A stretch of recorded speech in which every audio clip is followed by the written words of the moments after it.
Olá, eu sou o Tiri Júnior do programa Diário de um Anônimo e estamos aqui na rua Severino Bachega, diante do Largão, que foi palco de memoráveis peladas, onde a gente arrancava até a tampa do dedão do pé. Estamos aqui para falar de Roberto Augusto dos Santos, pai do Levi e da Vitória. Sim. Dona Genice e Roberto, eu gostaria que vocês falassem alguma coisa do Guto, quiserem fazer uma homenagem, o momento é esse, fiquem à vontade. Podem falar do filho de vocês. Bom, meu filho você conviveu com ele, né? Crescemos juntos. Ele foi bastante elevado, mas sempre gostou de estudar. Então, quando ele fez 18 anos, ele falou para mim que ia para a Força Aérea. Eu nunca vou segurar na vida um filho, né? Mas pode ir, fica à vontade. E ficou lá quase 3 anos, voltou, depois entrou na faculdade, se formou. Mas uma pessoa super maravilhosa, tranquilo, que nem a mãe. Sim. Eu já sou o oposto, né? Eu já sou apavorado. É. Entendeu? Eu já sou assim, ó. Bato os canteiros e quer fazer dor de cabeça. Exato. Ele não, ele é tranquilo com tudo, uma maravilha. Então ele foi uma pessoa que também que foi um bom filho, não me deu trabalho nenhum. Deu assim, que foi largado, né? Pescar, sobe, embora. Era assim, né? Aventureiro, mas sim, maravilhosamente, um filho, eu tiro o chapéu para ele. Dona Geni, o que a senhora tem para falar do pai do Levi e da Vitória? Eu tenho que falar só uma lembrança boa, coisa boa dele, porque foi um bom filho, ele é um bom pai, e o Levi e a Vitória, que são maravilhosos, né? Meus netos. E eu só tenho que agradecer a Deus por esses netos, esses filhos. Ótimo. Bom, falamos aqui com os pais de Roberto Augusto dos Santos. E, gente, o que vocês estão vendo é a intenção real do programa Diário de um Anônimo. Homenagear as pessoas em vida e vamos para a entrevista. Até já! Olá, eu sou o Tiri Júnior do programa Diário de um Anônimo e estamos aqui na Chácara Botelho, na Rua das Andorinhas, residência de Roberto Augusto dos Santos, um grande irmão, um grande amigo. E vamos lá à nossa segunda entrevista. Olá, Roberto, Gutão, meu grande irmão, satisfação imensa em poder estar aqui na sua residência e fazer essa homenagem, que é poder falar um pouquinho da sua vida, um pouquinho das suas projeções, um pouquinho dos seus sonhos e também falar da sua família. Quem é Roberto Augusto dos Santos e qual a sua origem? Primeiramente, assim, agradeço de coração você, meu amigo. A gente se conhece há quase 50 anos. Pode falar a idade ou não? Olha lá, pode. Há quase 50, né, 50 anos, então é coisa do coração, né? Você é especial para mim, você e toda a sua família. E é interessante quando você pergunta quem é Roberto Augusto dos Santos, porque quando alguém liga em casa para falar, quero falar com Roberto Augusto dos Santos, fala, dívida, alguém quer me cobrar. Porque ninguém me conhece por Roberto Augusto dos Santos. Sim. Do Augusto vem Guto, né? E desde a infância o meu pai, diz o meu pai que, né, Guto por causa do filho do Moacir Franco, Guto. São as coisas loucas que os pais fazem, né, nas vidas dos filhos. Então Guto de maneira mais informal, porque eu sou uma pessoa informal, sou uma pessoa tranquila, uma pessoa informal. Então o Guto é uma pessoa de origem humilde. Eu amo falar isso, eu falo, né, da SECAP, coisa linda, da SECAP. De uma origem humilde, de um coração muito grande, de uma pessoa que valoriza muito as amizades, que tem muito Deus e a família no coração. Tem muito mais coisa para falar do Guto, mas família, Deus e amigos são as coisas que eu mais prezo.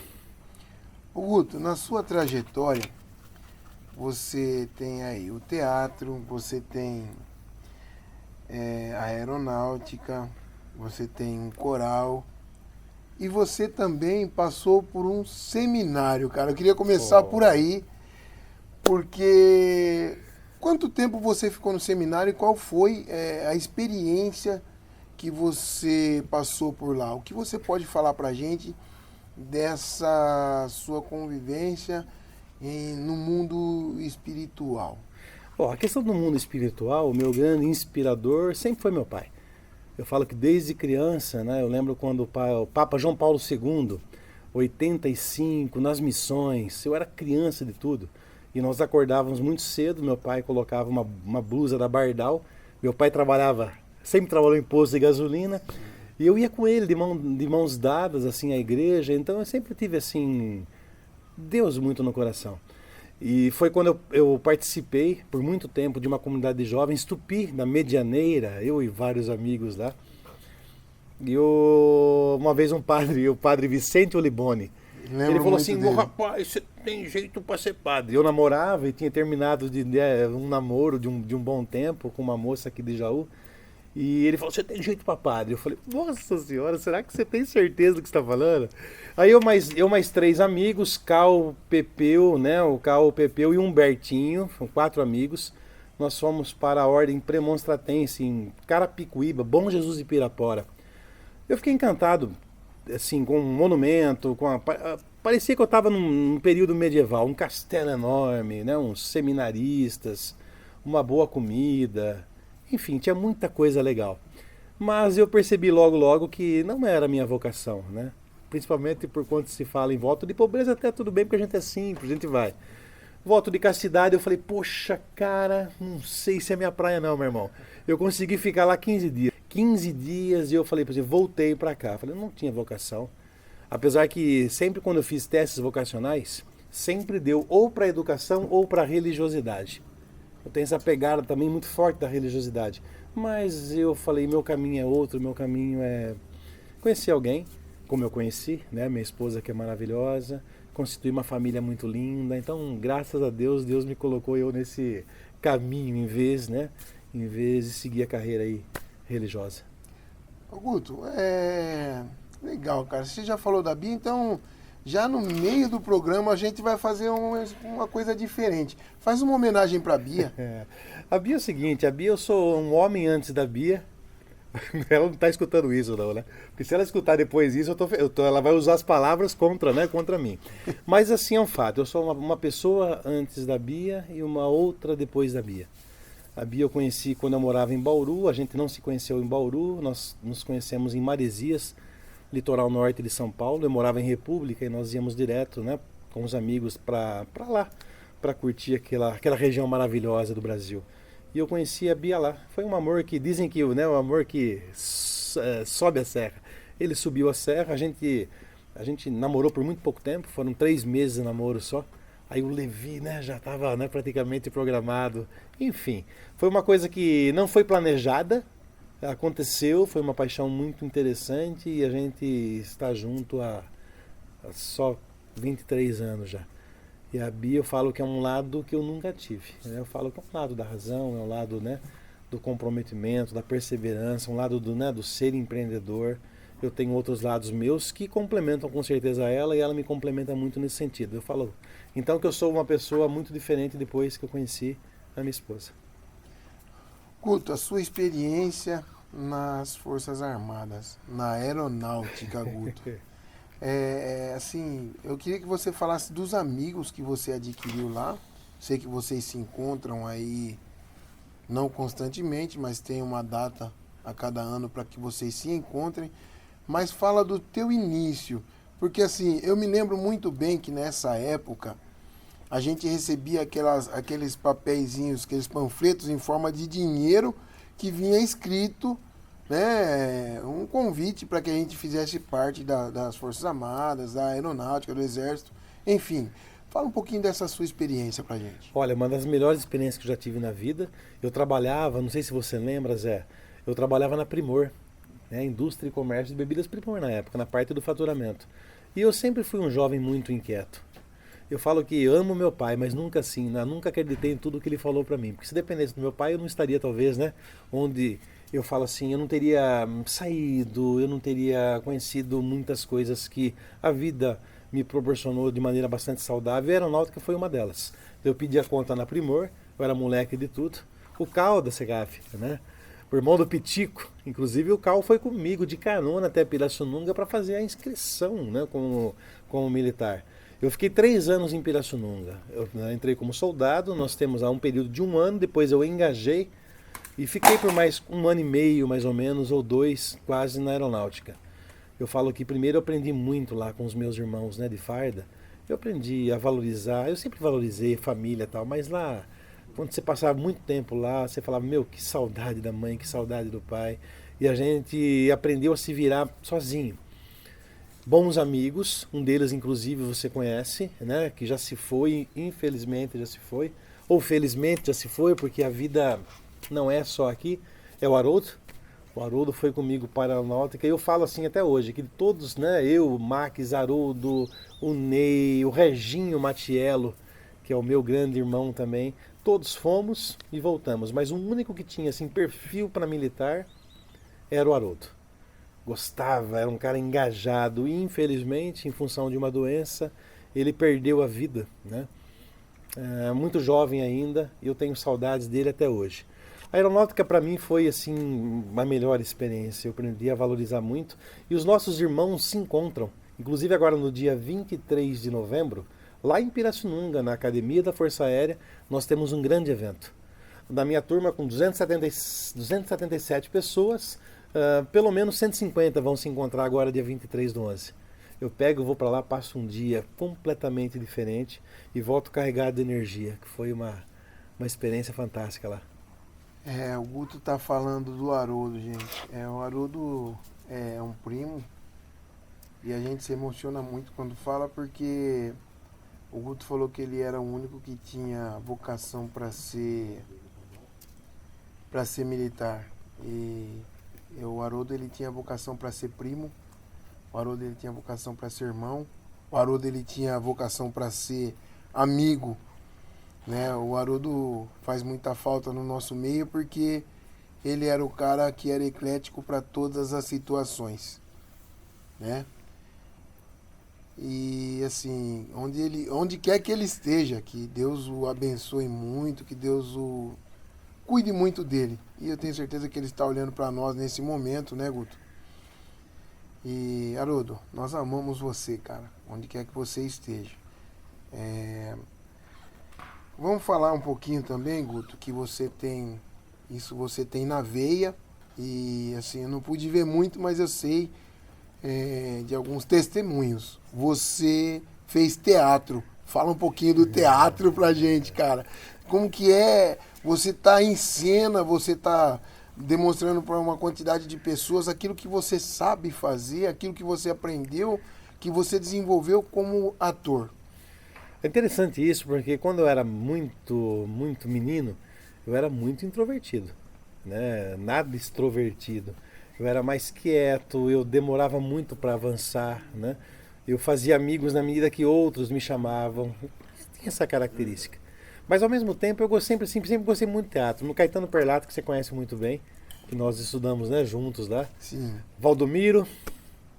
Diretor Valdomiro. Isso, Maria do Carmo.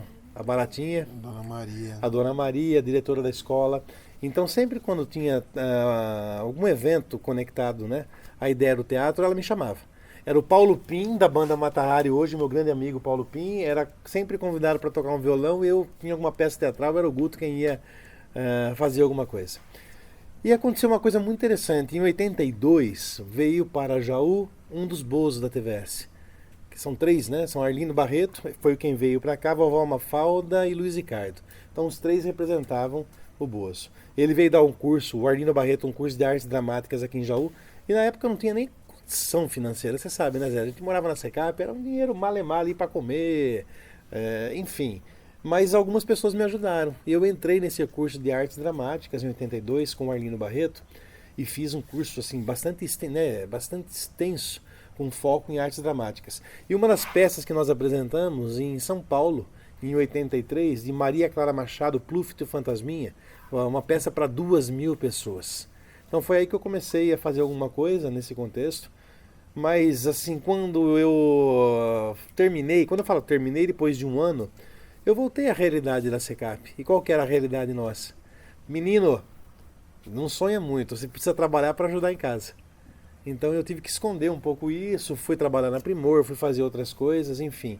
Mas independentemente assim, de não ter seguido uma carreira nesse sentido, o teatro me ajudou muito, porque hoje eu atuo, né, na área da educação, Já faz 20 anos que eu estou na área da educação e todo o processo de relacionamento interpessoal, de comunicação, tudo isso veio dessa pegada, né, do teatro. Que o teatro é uma ferramenta excepcional para desenvolver pessoas. Não só o teatro, como a cultura de maneira geral. Falando de desenvolver pessoas, é interessante a atuação do professor na vida. O professor tem que ser sim, um ator, ele tem que ser um pai, ele tem que ser um amigo, tem que ser um irmão. Gostaria de saber uma passagem sua como um aluno ou uma aluna que você deixou como lição de vida ou que essa pessoa te ensinou algo que você pode levar para o resto da tua vida, até dividir com a sua família, com os seus filhos, conosco, com os seus amigos. Eu me considero assim um educador bastante provocador.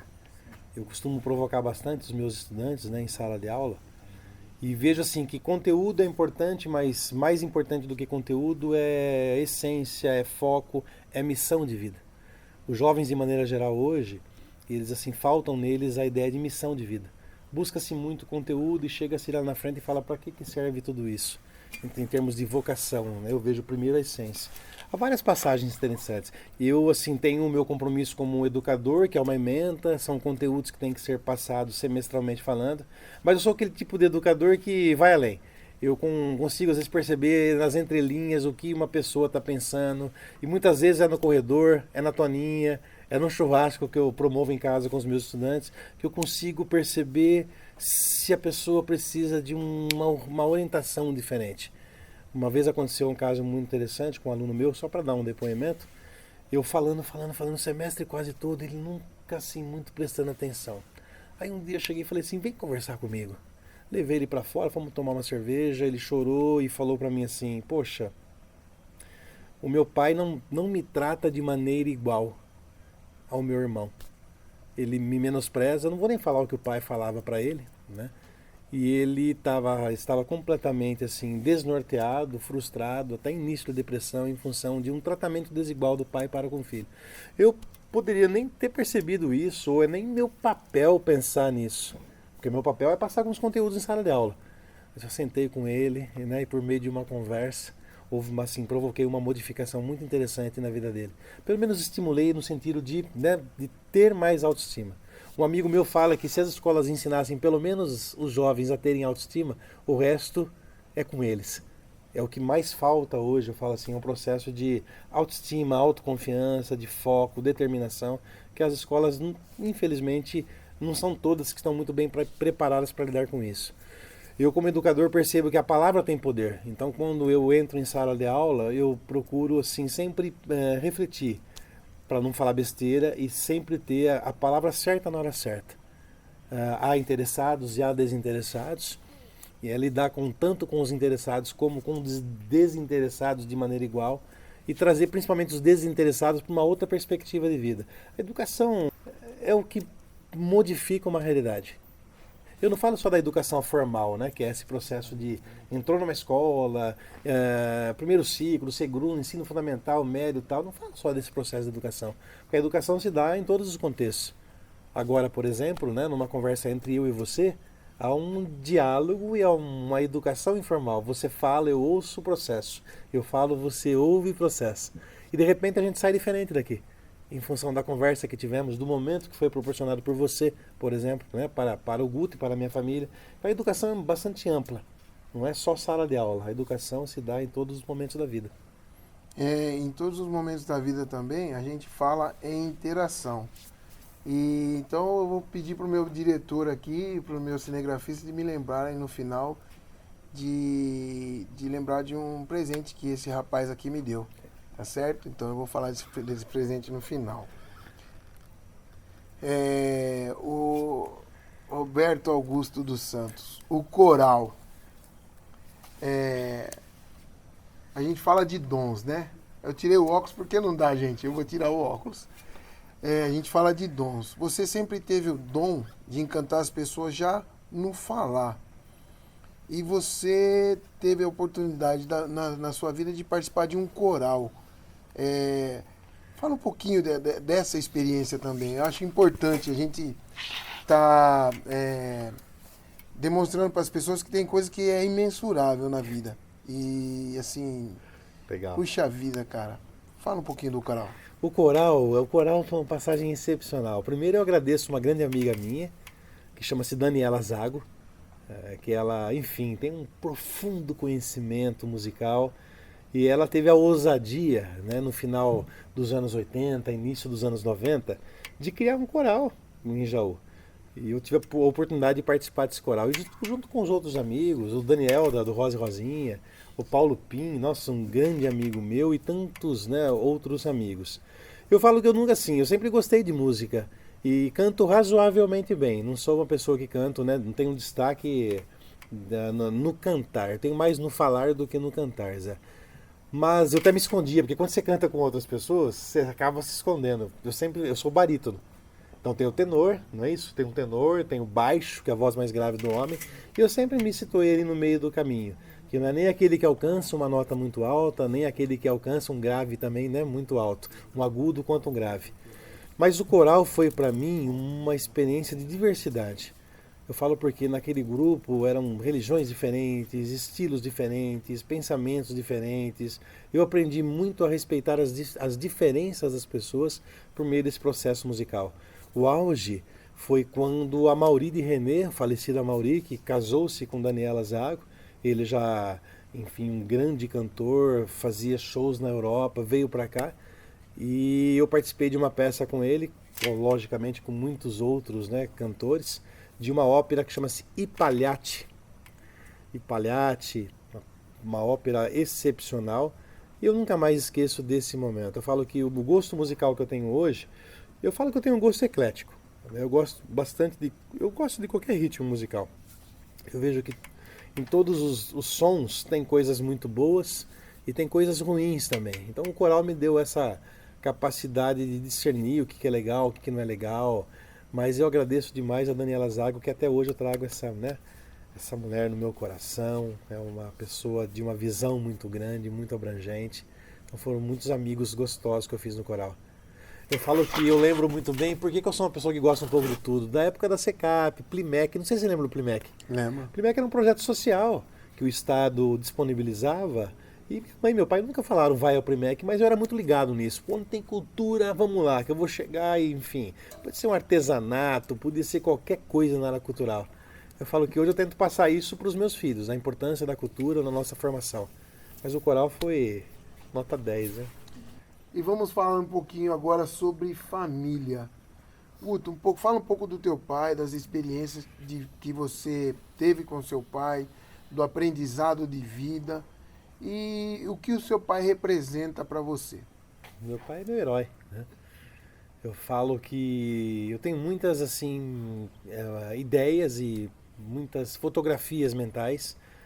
Meu pai sempre trabalhou em posto de gasolina, aquela vida dura, ganhando muito pouco, cuidando da família.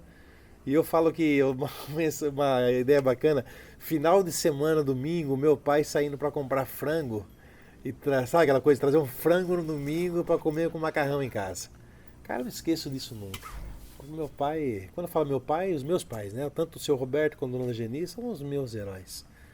Eu falo que eu sou o que eles, né, o que eles foram para mim e procuro, obviamente, passar um pouquinho do que eles passaram para mim para os meus filhos. Nas nossas conversas nos bastidores, eu falava sobre a dona Geni. O senhor Roberto é um pai para mim também, a dona Geni é uma mãe. E a dona Geni é uma pessoa de fala mansa. Fala um pouquinho a respeito disso, Guto. Tá, eu sou a dona Geni, ok? Em casa é assim, porque o meu pai é muito rápido, muito não sei o que tem, às vezes até apavorado, sabe? Ansioso. E minha mãe é mais calma, eu puxei muito pra minha mãe. Minha mãe, ele fala mansa.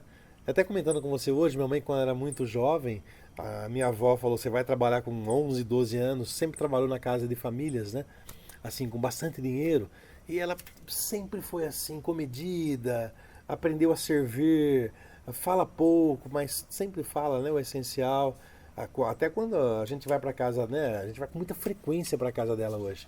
Eu vou quase todos os dias afilar pelo menos um arrozinho com feijão e aquele ovo frito bem gostoso. Mas a minha mãe, ela serve. Se tiver que resumir minha mãe em uma palavra, assim, ela é uma grande servidora. Ama servir os filhos, ela nasceu para servir. Uma coisa impressionante. Você tem 3 irmãs. Lúcia, Paula e Fabiana, 3 queridas irmãs. São minhas irmãs também, você Eu sabe sei. disso, né? É, nós vivemos juntos, né? Vivemos Ô, juntos. gente, eu dançava em cima do muro para as irmãs do Guto ver. Puta, não precisa falar isso não, Zé. Fica pensando Isso nessa é imagem, muito legal, né? cara, É muito legal, isso é muito bom. Não tinha funk na época, mas o Zé dançava bem o funk. Dançava, a gente dançava um pouco. E vamos lá para as rapidinhas, Guto. Seu ídolo. Pai. Meu pai. Eu falo que tem muitas pessoas no mundo que eu admiro, assim, lá, que estão lá fora, mais distantes de mim. Eu aprendi que a admiração, ela tem que se dar dentro das nossas relações interpessoais. E eu falo, meu pai é o meu grande ídolo. Uma pessoa que deixou um exemplo de vida para você. Um exemplo de vida para mim? Uma pessoa, um Deus, Cristo.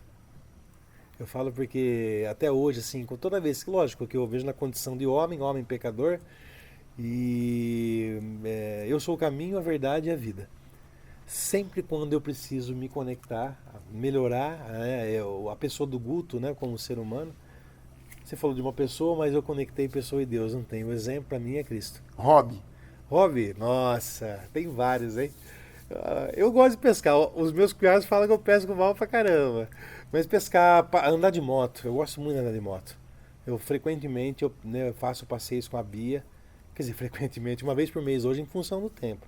Mas amo passear de moto e gosto de ler. Gosto de assistir filme. E gosto de comer bolo de fubá com chá ou café nos domingos com a minha família. Esse é um momento de muita tranquilidade. Bolinho. Bolinho e pão de casa. Tem coisa melhor que isso. Legal. O programa Diário de um Anônimo vai chegando ao final. E como eu já disse no primeiro programa, esse programa é um programa feito para você que é família, para você que é humilde, para você que se supera a cada dia, pois uma pessoa humilde ela tem diversas dificuldades e momentos de superação. Legal demais homenagear quem já se foi. Melhor ainda, homenagear as pessoas que estão vivas e ao nosso lado. O programa Diário de um Anônimo agradece a todos vocês. Próximo entrevistado, Rinaldo Lucchesi. Eu queria também dar um abraço em você, Gutão. Dar um abraço, irmão. Porque isso faz parte da vida, né? As pessoas que a gente tem, e que a gente admira e que a gente quer homenagear, a gente tem que abraçar e de coração. Amo você, meu irmão. E aí, meu irmão, hein? Valeu, Gutão. Valeu.